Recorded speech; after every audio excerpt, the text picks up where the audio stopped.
یاسین والقرآن الحکیم انک لمن المرسلین صدق اللہ مولانا العظیم وصدق رسولہ النبی الکریم ونحن على ذلك من الشاہدین والشاکرین والحمد للہ رب العالمین۔ حضرت کے آنے تک میں چند باتیں اس صورت کی نسبت سے عرض کر دینا چاہتا ہوں۔ اللہ مجھے صحیح گفتگو کرنے کی توفیق عطا فرمائے اور اس کے بعد مجھے بھی اور آپ کو عمل کرنے کی توفیق عطا فرمائے۔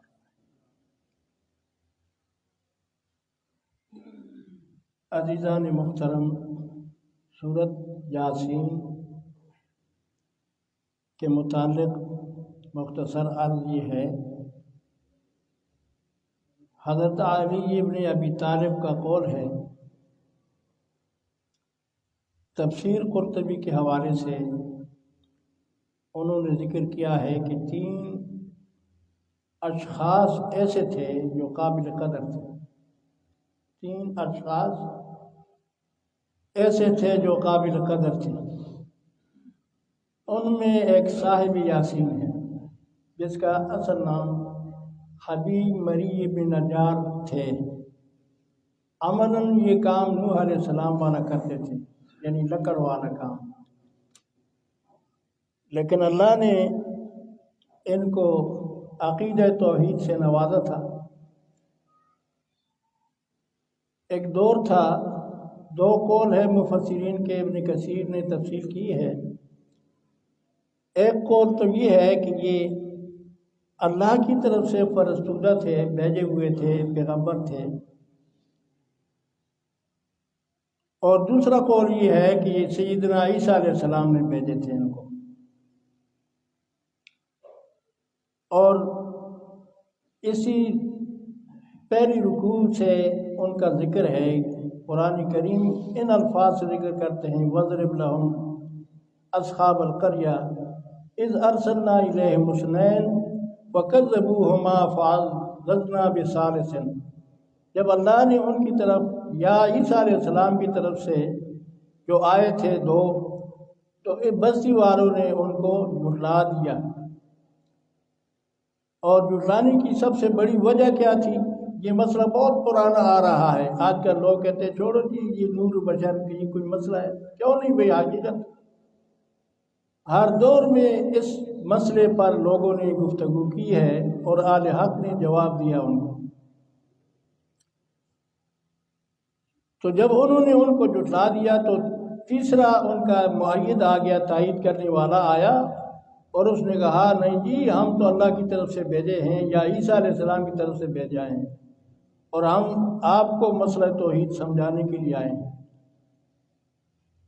یہ حبیب مری ابن نجار بیمار تھا، کسی نے اس کو لایا تو ان اللہ والوں کے پاس گئے اور کہنے لگا کہ آپ اللہ سے دعا کریں کہ مجھے اللہ اس بیماری سے نجات دے دے۔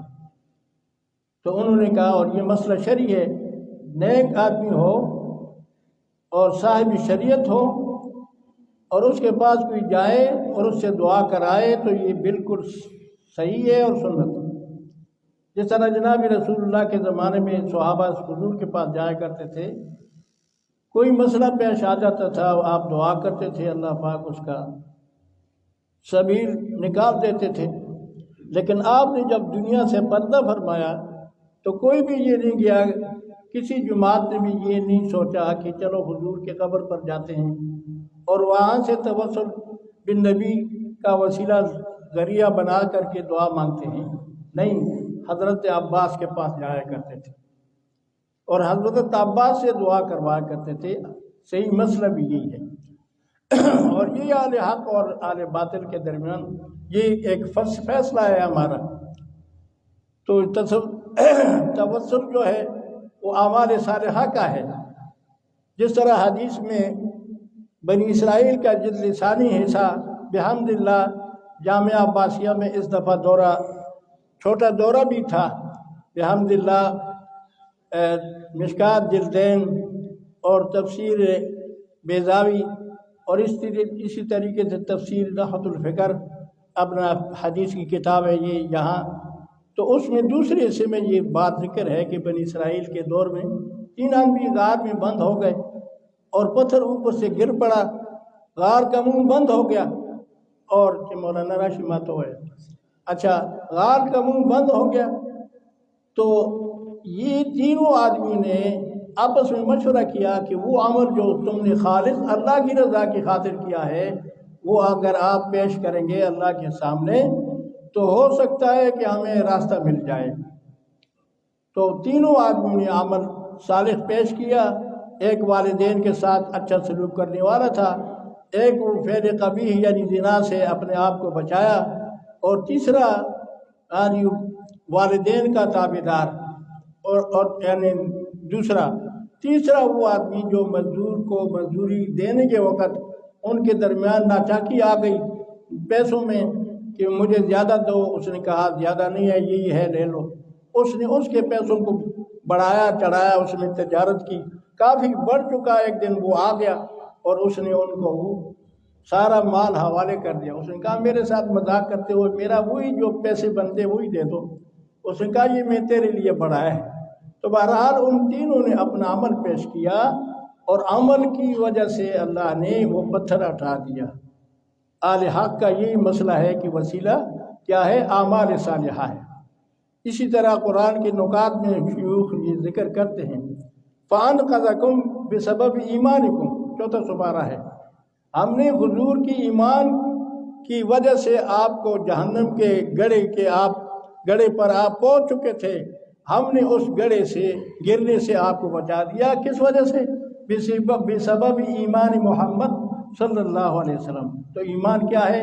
عمل ہے، اور عمل وسیلہ ہے۔ یہ ہمارے اہل حق کا یہی فرق ہے۔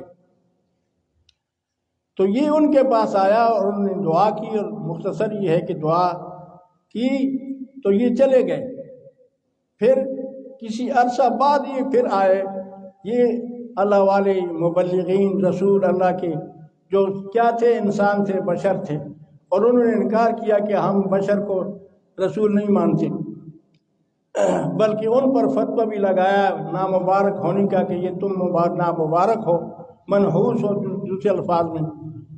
لیکن دوبارہ جب آئے تو کسی نے بتایا وہ اہل اللہ، وہ اللہ کے طرف سے جو آئے تھے پیغمبر یا پیغمبروں کے فرستودہ آئے ہوئے تھے وہ، تو اس کو پتہ چلا، اور نر ہمیشہ نر ہی ہوتا ہے۔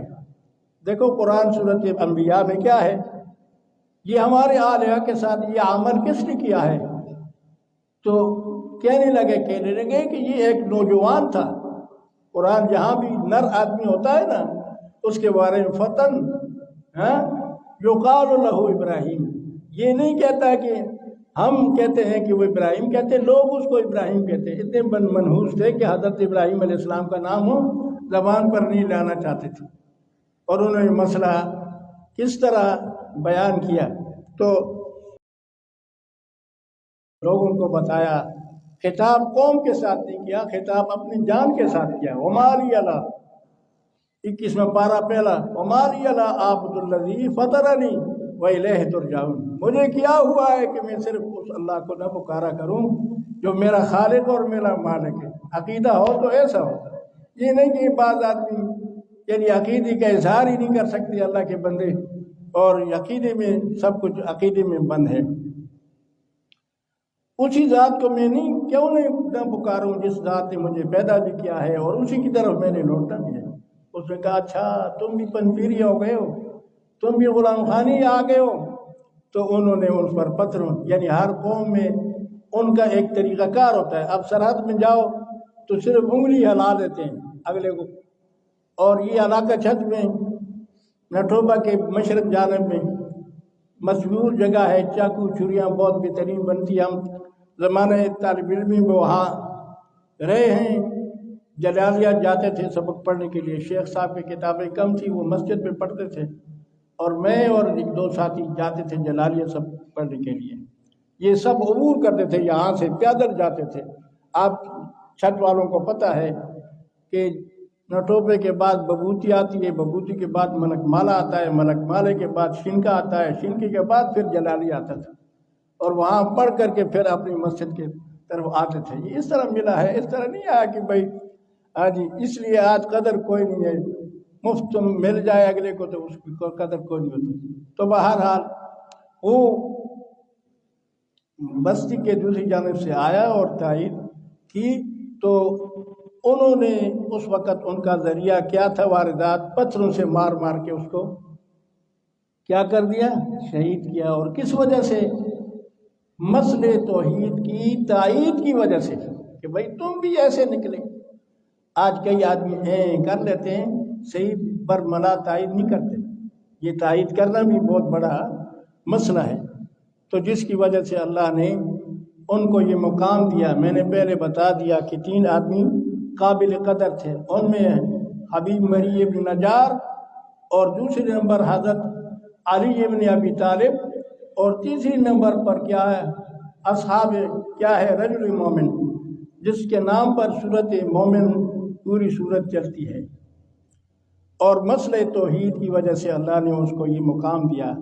اس کے دوسری صفحے میں ایک دوسرے صحابی کا ذکر ہے، اس نے حضور صلی اللہ علیہ وسلم، ابن کثیر کے حوالے سے بات ہے، دوسرے صحابی نے حضور سے اجازت لی کہ اللہ کے رسول، میں بھی حبیب مری ابن نجار کی طرح اپنی قوم کو جاتا ہوں اور اللہ کا پیغام توحید سناتا ہوں۔ حضور نے فرمانا رہنے دو، اس طرح نہ کرو، تو اکلا کیا کرو گے؟ بہرحال شفقت تھا حضور کا، لیکن یوں نہیں رہا، اس کو جذبہ شہادت اللہ نے نصیب کرنا تھا، اور وہ پہنچ گیا اور اپنے برادری والوں کو کہتا ہے لا لاتا، عربی ہے، کوئی لات نہیں، کوئی منات نہیں، کوئی غیر اللہ کے، سارے ایک ایک کا نام لے لے کے بتایا۔ تو ان ظالموں نے کیا نیچے اس کو کر دیا، اور اوپر سے ان کو پیروں سے جو ہے نا اس کو دبایا، یہاں تک کہ اس کے آندرے جو تھے پاخانے کے راستے سے نکل گئے۔ حضور نے اس کے لیے دعا دی۔ تو یہ ایک ایسی عظیم راغب وآخر دعوانا مفتی صاحب آ گئے، تو اس لیے تھوڑا ہم نے وقت کو